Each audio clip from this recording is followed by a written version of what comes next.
Halo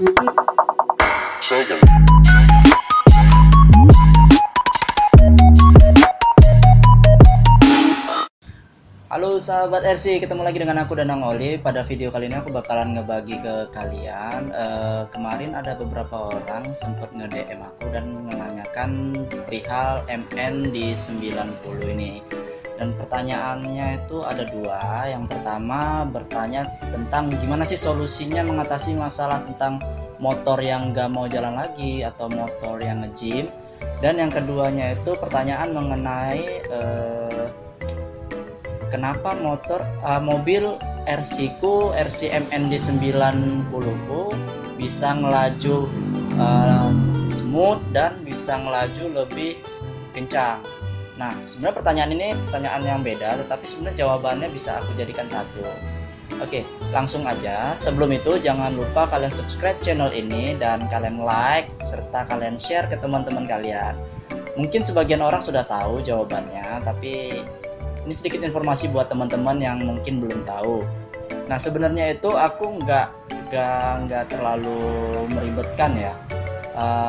Awalnya juga RC ku mengalami masalah motor gym, jadi aku nggak perlu ganti motor yang sama, jadi motor standar. Jadi kalian bisa juga ganti dengan motor dua transmisi.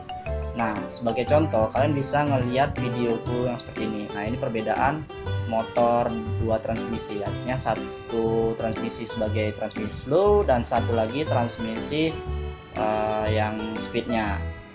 Untuk itu kalau kalian mau tahu gimana sih cara masangnya, tetap di channel ini saksikan videonya sampai habis. Oke, let's go. Nah, teman-teman bisa lihat ini merupakan motor standar MND 90 awal punyaku yang sudah hangus bagian kumparannya. Sementara yang ini adalah motor 2 speed dari produk WPL yang dilengkapi dengan servo mikro. Motor ini bakalan saya pasang menggantikan motor yang lama.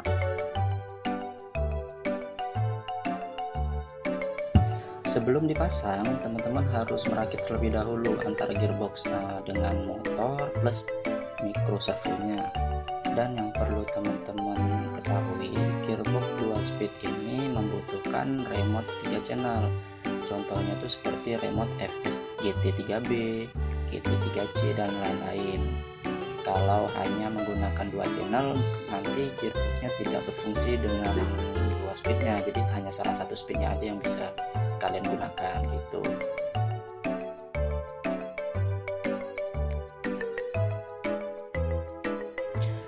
Nah, selanjutnya saya akan melakukan pemasangan terhadap brush motor dengan 2 buah kabel, yaitu kabel hitam dan kabel merah. Dan kabel ini nantinya kita lakukan solder ya. Sebelumnya juga saya akan menambahkan 3 buah kapasitor keramik kode 104 ke bagian motornya. Jadi nanti satu kapasitor itu dihubungkan antara brush negatif ke bagian positif, satu kapasitor bagian positif ke bodi motor, dan satu kapasitor bagian negatif ke bodi motornya. Nah, videonya ini bisa kalian lihat bagaimana saya memasang kapasitornya, dan nanti akan kita percepat aja ya.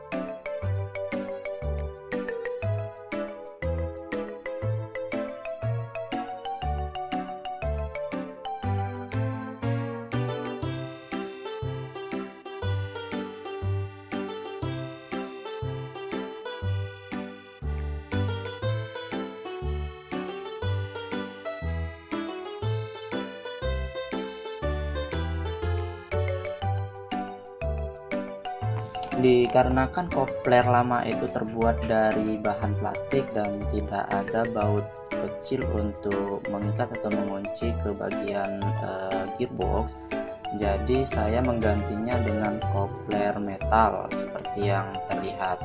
Jadi koplernya ini lebih kuat ya, karena bahannya juga nggak sama seperti yang sebelumnya ya, bahan dari plastik. Jadi kalian juga kalau memang mau mengganti dengan yang kopler metal, nanti kalian bisa dapatkan bautnya di dalam